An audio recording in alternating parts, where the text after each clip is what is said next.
Pesawat nirawak TNI bikin OPM kalang kabut, sniper KKB kalah baku tembak, 1 tewas 4 kabur.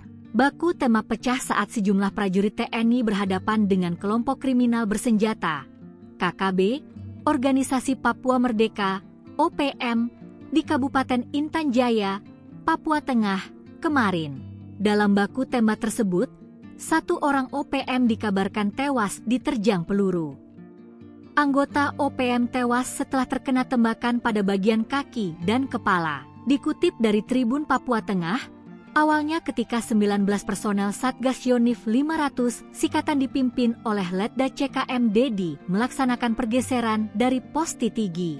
Pada saat di perjalanan menuju titik temu, aparat melihat pergerakan kelompok OPM mencurigakan di sekitar gereja Kampung Titigi.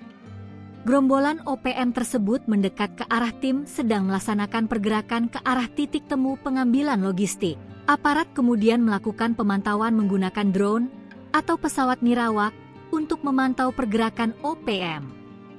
Terpantau 5 orang mendekat ke arah kedudukan tim pengamanan dengan jarak sekitar 50 meter. Saat melihat drone itu, OPM langsung kelapkaan dan melakukan tembakan. Satgas Yonif 500 Sikatan membalas tembakan sebanyak 3 kali ke arah pergerakan kelompok OPM. Setelah kontak tembak, aparat melakukan penyisiran dan menemukan 1 OPM tewas dalam kontak tembak tersebut. Aparat kemudian mengevakuasi korban OPM menuju pos.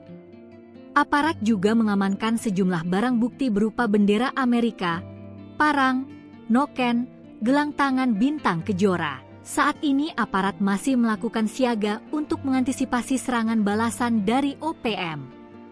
Situasi di Kabupaten Intan Jaya kini masih dalam keadaan aman dan kondusif pasca kontak tembak.